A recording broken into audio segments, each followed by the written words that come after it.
Jake Lawson had seen many strange things since leaving Earth 3 years ago. He had watched purple suns rise over frozen moons. He had eaten food that glowed in the dark. He had learned to sleep in zero gravity without floating into walls. But nothing had prepared him for this moment. He was sitting in a classroom full of aliens who were all terrified of. Rain. The training facility on Station Veller 7 was one of the largest in the Galactic Federation. Species from hundreds of worlds came here to learn important skills. Jake had been told that his cargo hauling license required him to complete a basic survival certification. He had not asked questions. He had simply shown up, expecting to learn about alien planets and their dangers. Instead, he found himself watching an insectoid. Instructor named Krivon pointed at a screen with 4 of his 6 arms while describing water falling from clouds, as if it were acid from the sky. Lisa Perry sat next to Jake. She was a former marine biologist who now worked as a science liaison for the Federation. She had the same confused expression on her face that Jake felt on his own. "The liquid dihydrogen monoxide," Krivon said in his clicking voice, "will fall from above without warning. It soaks through protective coverings. It floods breathing passages. It creates conditions where thermal regulation becomes impossible." Jake leaned toward Lisa. "Is he talking about rain?" "I think so," she whispered back. Around them, the other students were reacting with visible fear. A soft-bodied amphibian named Zelthos had turned pale blue, which Jake had learned meant extreme stress. A crystalline being called Sorval was vibrating slightly, making a sound like wind chimes in a storm. Several others were taking frantic notes, as if their lives depended on remembering every word. Krivon changed the image on the screen. It showed a forest with green trees, a small stream, and mountains in the background. Sunlight filtered through the leaves. Birds flew in the distance. To Jake, it looked exactly like a national park he had visited in Colorado when he was 12 years old.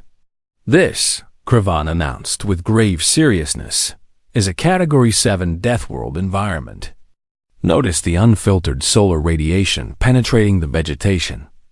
Observe the open water source, likely contaminated with countless microorganisms. The ambient temperature in this image is approximately 31 degrees on the standard scale." A gasp went through the classroom. Zelthos made a sound that might have been a whimper. Jake did the math in his head. 31 degrees on the galactic standard scale was about 88 degrees Fahrenheit. It was a warm summer day. Nothing more. Survival time in such conditions without proper equipment, Krivon continued, is estimated at less than 1 planetary rotation for most species. Many would perish within hours. Lisa covered her mouth with her hand. Jake realized she was trying not to laugh. "The upcoming practical examinations will simulate environments like this one," Krivon said. "You will learn to identify threats, seek shelter, and await rescue. Remember, the goal is not to thrive. The goal is simply to survive long enough for help to arrive." The class ended shortly after. Students filed out in small groups, talking quietly about the horrors they had just witnessed on screen. Jake and Lisa stayed in their seats until the room was nearly empty. "Did that really just happen?" Lisa asked. "I think it did." He showed them a picture of a nice forest and called it a death trap. Jake nodded slowly. "And everyone believed him. Did you see how scared they were?" Lisa stood up and stretched. "I spent 6 months living in a research station in Antarctica. I have been diving in water so cold that my equipment froze. I have studied creatures with enough venom to kill 100 people. And this instructor thinks rain is a deadly threat." They walked out of the classroom together. The station's corridors were wide and clean, filled with beings of all shapes and sizes going about their business. Climate control kept everything at a perfect temperature. The lighting was soft and gentle. There were no sharp edges anywhere, No sudden drops. No unexpected obstacles. Jake understood now why these aliens found survival training so frightening. They had built their entire civilization around avoiding discomfort. They had never needed to adapt. They had never needed to struggle. The idea of facing nature without technology to protect them was genuinely terrifying. "What do you think tomorrow will be like?" Lisa asked. Crevan said something about a practical simulation. "I guess we will find out." They reached the quarters assigned to them. The rooms were small but comfortable, designed for species that needed standard atmospheric conditions. Jake paused at his door. "Lisa, how much do you think they know about Earth?" She considered the question. "Not much, probably. Humans only joined the Federation recently. Most species have never met one of us. Why? Because if they think rain is deadly, I wonder what they would think about hurricanes. Or earthquakes. Or the fact that we have animals that hunt other animals for food." Lisa smiled. "Let us not tell them about Australia." Jake laughed. "Agreed. That might cause a panic." He went into his room and lay down on the bed. Through the small window, he could see the stars stretching out into infinity. Somewhere out there was Earth, spinning through space with its storms and its deserts and its frozen poles. Billions of humans lived there, going about their daily lives without thinking twice about the dangers around them. To the galaxy, Earth was apparently a nightmare. To Jake, it was just home. He closed his eyes and thought about the simulation tomorrow. He wondered what terrible threat Crevan would throw at them. Maybe a light breeze. Maybe some clouds. Maybe, if the instructor was feeling particularly cruel, a small puddle. Jake smiled in the darkness. Whatever it was, he had a feeling it would be a very interesting day. The simulation chamber was the largest room Jake had ever seen on a space station. It stretched out in all directions, the walls hidden behind projection screens that could create any environment imaginable. The floor could change texture and temperature. The air systems could produce any smell, any humidity, any wind speed. It was impressive technology, built to prepare students for worlds they might never actually visit. Today, it was showing them a forest. Jake stood at the entrance with Lisa and watched their classmates panic. The simulation had barely started, and already half the students were huddled in a corner, activating emergency beacons and calling for extraction. Zelthos had curled into a ball on the ground. Sorval was trying to cover his crystalline body with leaves, convinced that the sunlight filtering through the trees would cause radiation damage. "Take cover immediately," Crevan shouted at Jake and Lisa. "The precipitation will begin any moment. Your biological systems will fail if you remain exposed." On cue, the simulation started producing rain. It was a gentle drizzle, the kind of soft rain that Jake remembered from spring mornings in Seattle. The drops were small and warm. A light mist hung in the air. Lisa tilted her head back and let the rain fall on her face. She closed her eyes and smiled. "What are you doing?" Crevan's voice was filled with horror. "Your protective membranes are being compromised. Your body temperature will drop. You will develop hypothermia within minutes." "It is actually quite nice," Lisa said. "The temperature is perfect." Jake walked further into the forest. His boots crunched on fallen leaves. The air smelled fresh and clean, exactly like the woods near his childhood home in Alaska. He found a spot under a large tree and sat down, leaning his back against the trunk. "Human Lawson," Crevan called out. "Return to the safe zone at once. Your behavior is putting yourself at extreme risk." "I am just resting," Jake called back. "This is a good spot. The tree blocks most of the rain." The other students watched with wide eyes. They had never seen anything like this. The two humans were treating the deadly simulation like a vacation spot. Zelthos slowly uncurled from his ball, staring at Lisa as she walked calmly through the rain. "How are you doing that?" Zelthos asked. His voice was quiet and shaky. "How are you not dying?" Lisa knelt down next to the amphibian. "This is not dangerous. Water falling from the sky happens all the time on many planets. It is part of a natural cycle. The water evaporates, forms clouds, and falls back down. It helps plants grow." But the instructor said, "The instructor has never been to a world like this." "I have. I grew up surrounded by water. I used to swim in oceans, lakes, and rivers for fun." Zelthos looked at her as if she had just admitted to flying through the core of a star. "For fun?" "Yes, many humans enjoy being on water. It is relaxing." Meanwhile, Jake had started gathering branches. His hands worked automatically, following patterns he had learned as a child. Within 15 minutes, he had built a simple lean-to shelter. It was nothing fancy, just a basic structure to keep the rain off, but it was sturdy and functional. Krivan approached carefully, keeping his distance from the water dripping off the trees. "What is that construction?" "A shelter," Jake said. "If you want to stay dry, you build something to cover yourself. It is basic survival knowledge. You built that with no tools? No technological assistance?" "I used my hands and some branches. That is all you need." The instructor was silent for a long moment. His antennae twitched rapidly, a sign of deep confusion. According to everything he knew, the humans should be suffering. They should be struggling to breathe, shivering uncontrollably, showing signs of system failure. Instead, they were comfortable. One of them had even started whistling a tune. Lisa had found a bush with small berries. She examined them carefully, checking the color, the smell, and the texture of the leaves. These look similar to edible varieties on Earth. Not exactly the same, but close enough that I would take a chance if I was truly hungry. "You can identify food sources in an alien environment?" Sorval asked. The crystalline being had finally emerged from his pile of leaves.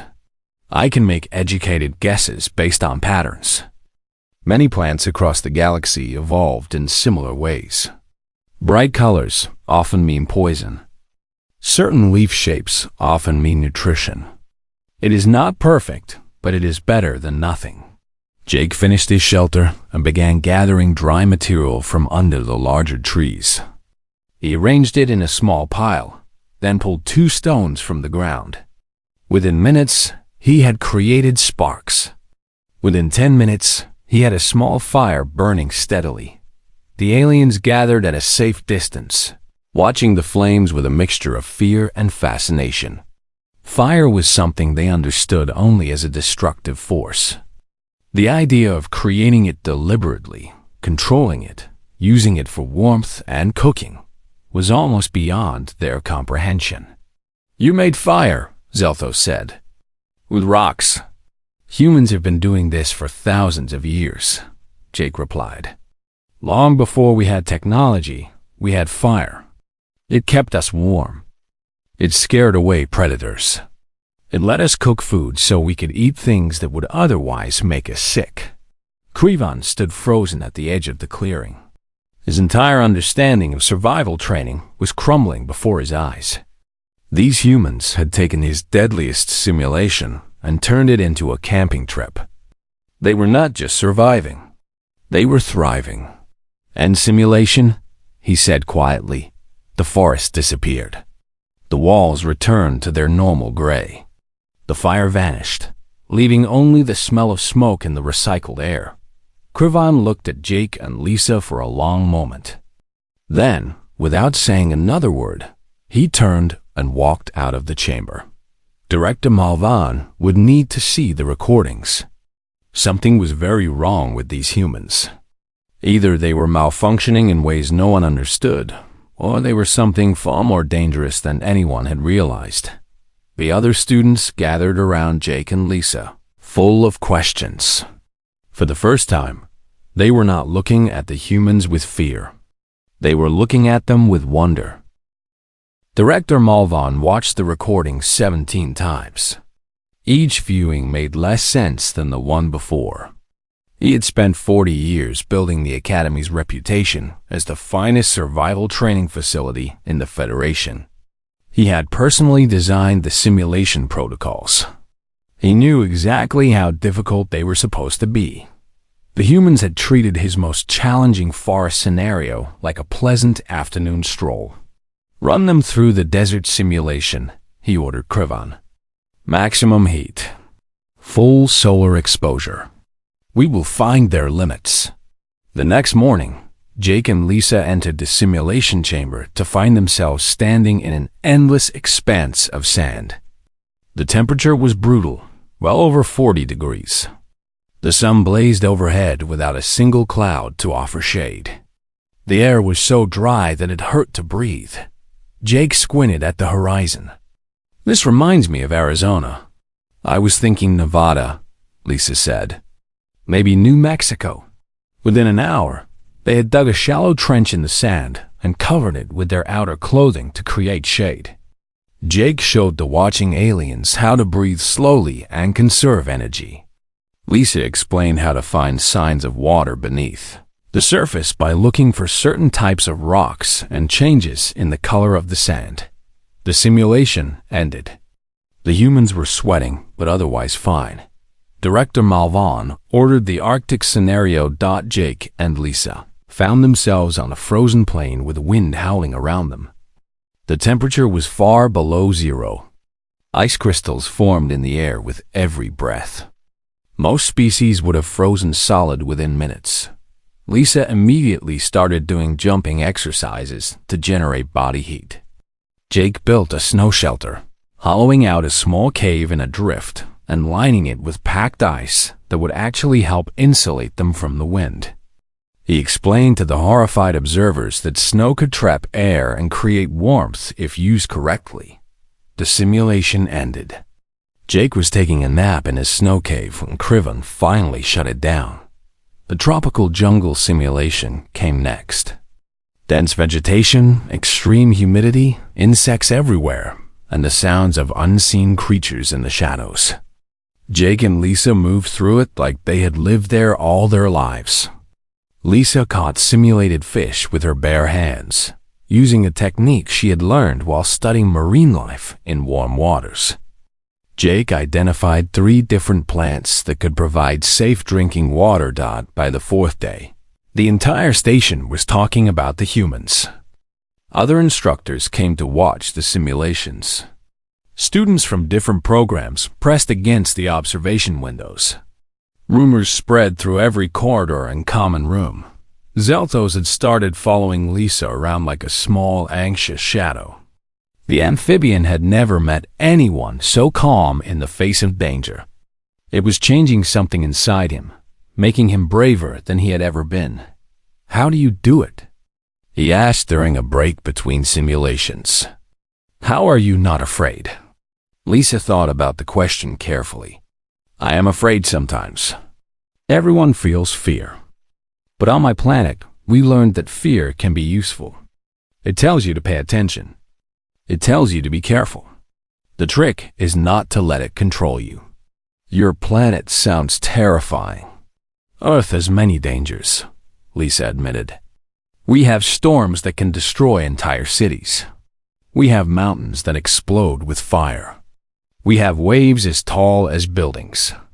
We have animals with claws and teeth that could kill a human with a single strike." Zelthos stared at her. "And you live there? Billions of you?" "We do not just live there. We thrive. We built our civilization in the middle of all that danger. We adapted to it. We learned from it. In some ways, I think it made us stronger." Krivan had been listening from nearby. He said nothing, but his antennae were pressed flat against his head. When the session ended, he went directly to his office and accessed the Federation species database. He had never looked up humans before. Why would he? They were a minor species from a distant system, recent additions to the galactic community. They hauled cargo and conducted small scientific studies. They were not important enough to research. He typed a query and waited. The file that appeared was unlike anything he had seen before. Planet Earth. Sol system. Third planet from the star. Classification. Category 10 Deathworld. Extreme axial tilt causing severe seasonal variations. Active tectonic plates producing regular seismic events. Volcanic activity across multiple continents. Atmospheric conditions supporting violent electrical storms. Cyclonic weather patterns and temperature extremes ranging from -90 to +50 degrees. Native fauna includes apex predators, venomous species, and parasitic organisms. Dominant species. Human. Population. Over 8 billion. Krivan read the entry 3 times. His legs began to shake. His vision narrowed. Category 10. The highest classification. The most dangerous type of planet in the known galaxy. And not just inhabited, but thriving with billions of intelligent beings. The humans were not weak species, who had gotten lucky in the simulation chamber. They were Deathworld natives. They had evolved on a planet that should have killed them 1,000 times over. Every generation of their ancestors had survived conditions that would have wiped out most other species in their first week. The far simulation was not a challenge for them. It was a vacation. The desert, the Arctic, the jungle, all of it was just variations of home. Krivan's legs gave out. He collapsed to the floor of his office, his compound eyes staring at the ceiling. His entire career had been built on teaching species how to survive hostile environments. He had considered himself an expert. He had written books and given lectures across the Federation, and he had just spent a week trying to teach survival skills to 2 beings. From the most hostile world in the galaxy. The last thing he saw before losing consciousness was the image on his screen. A blue and green planet wrapped in white clouds, beautiful and deadly, spinning silently through the darkness of Space Earth, the ultimate death world, home of the humans. The medical bay was crowded. News of Krivan's collapse had spread quickly, and half the Academy staff had gathered outside the doors, whispering theories about what had happened. Inside, the instructor lay on a bed while medical drones checked his vital signs. Director Malvan stood at the foot of the bed, his old exoskeleton creaking as he shifted his weight. He had read the Earth file himself. He understood why Krivan had fainted. "Summon the humans," he said to his assistant. "Bring them to my office. We need to discuss this." Jake and Lisa arrived 20 minutes later. They had no idea why they were being called. As far as they knew, they had done nothing wrong. They had simply participated in the survival simulations like everyone else. The director's office was large and decorated with certificates and awards from decades of service. Malvin sat behind a curved desk, his ancient eyes studying the 2 humans with a new kind of attention.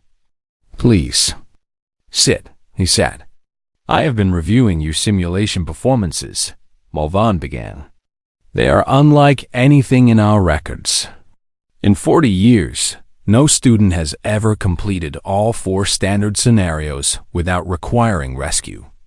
You completed them without breaking a sweat. The scenarios were not very difficult," Jake said carefully. "With respect, sir, not very difficult." Malvan let out a long breath. Those simulations were designed to push Category 5 species to their absolute limits. They are supposed to be nearly impossible. And you found them easy. Lisa shifted in her seat. "We did not mean to cause any problems. We thought the training would be more advanced." "You thought it would be more advanced." The director's voice was flat. "Tell me about your planet. Tell me about Earth." Jake and Lisa exchanged a look. This was unexpected. Usually, aliens had no interest in human origins. Earth was considered a backwater world in a distant corner of the galaxy. "What would you like to know?" Lisa asked everything. She pulled out her personal device and activated the holographic display. Images appeared in the air between them. A hurricane spinning over an ocean, its eye clearly visible from orbit. A volcano erupting in a massive column of smoke and ash. A lightning storm crackling across a dark sky. A massive wave crashing against a coastline. A forest fire burning across miles of woodland. "This is Earth," Lisa said. "We have all of this happening, sometimes all at once. Our planet has seasons because of its tilted axis, so the same location can experience extreme heat and extreme cold within the same year. Our ground shakes and splits open without warning. Our mountains explode. Our oceans produce waves that can destroy coastal cities." Malvan watched in silence. Jake took over. "We also have predators. Big cats that hunt at night. Bears that can crush bones with a single bite. Sharks that patrol our waters. Snakes with venom that can stop a heart in minutes. Insects that carry diseases. Parasites that live inside our bodies. And you survive all of this?" "We do more than survive," Jake said. "We live everywhere. Humans have built cities in deserts, on frozen plains, on the sides of volcanoes, and on islands surrounded by storms. We climb mountains because we want to see what is at the top. We dive into deep water because we are curious about what is down there. We explore caves, cross glaciers, and walk through jungles filled with things that want to eat us." The director was quiet for a long moment. His understanding of the universe was shifting beneath him. A chime announced a visitor. The door opened, and a massive figure stepped into the room. It was an armored being standing nearly 8 feet tall, covered in thick plates that gleamed under the office lights.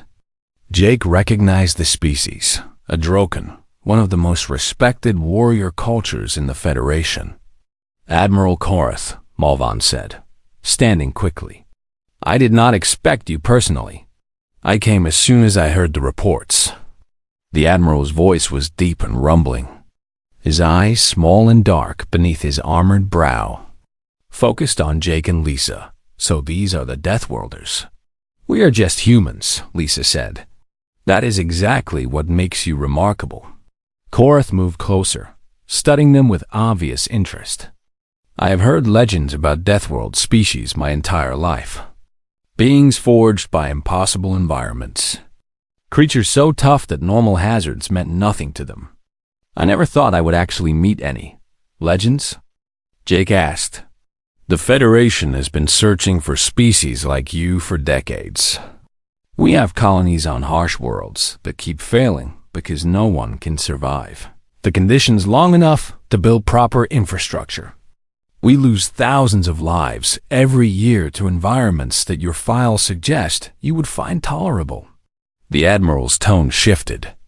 There was something almost hopeful in it now. "We need help. We need beings who can walk into hostile environments and not just survive, but work, build, teach others how to endure. Would humans be willing to do this?"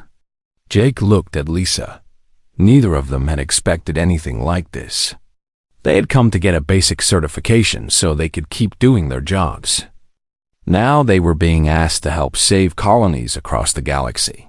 "We would need to contact Earth," Lisa said slowly. "This is bigger than the two of us." "Of course. But in principle, would your species be interested?" Jake thought about his years in Alaska, teaching wilderness survival to young people who had never spent a night outdoors. He thought about the joy of watching someone learn to start a fire, build a shelter, or find clean water. He thought about what it would mean to share that knowledge across the stars. "Yes," he said. "I think we would." Korath nodded slowly. "There is one more thing. Based on what I have seen, I believe your survival training program needs to be restructured. The current curriculum is clearly insufficient for your level of expertise." Malvan frowned. "What are you suggesting?" "I am suggesting that these two humans should not be students. They should be instructors." From the doorway came a soft groan. Pravan had arrived, leaning heavily on a medical assistant. His antennae drooped. His legs were still unsteady.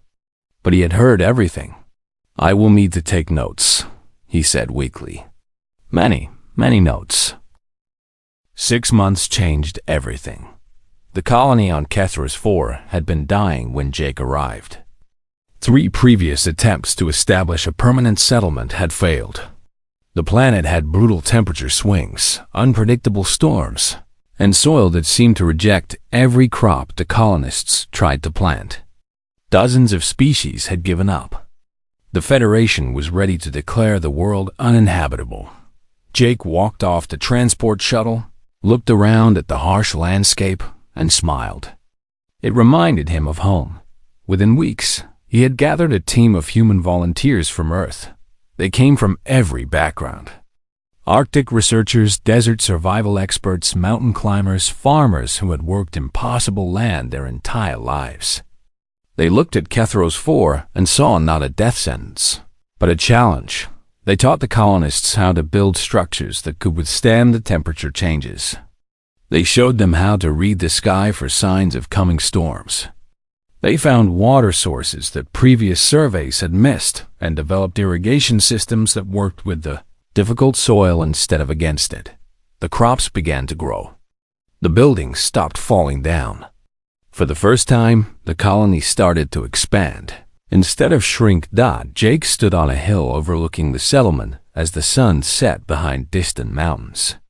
A young Meraxi colonist named Terval stood beside him. The amphibian had been one of the most frightened inhabitants when Jake arrived. Now Terval spent every day working in the fields, learning techniques that had been developed on Earth over thousands of years. "My family thought I was crazy for staying," Terval said. "They wanted me to evacuate with everyone else. What changed your mind?" "You did. You showed us that survival is not about hiding from danger. It is about learning to live with it." Terval looked out at the growing settlement. "I'm not afraid anymore. I'm still scared sometimes. But I know what to do with that fear now." Jake put a hand on the young colonist's shoulder.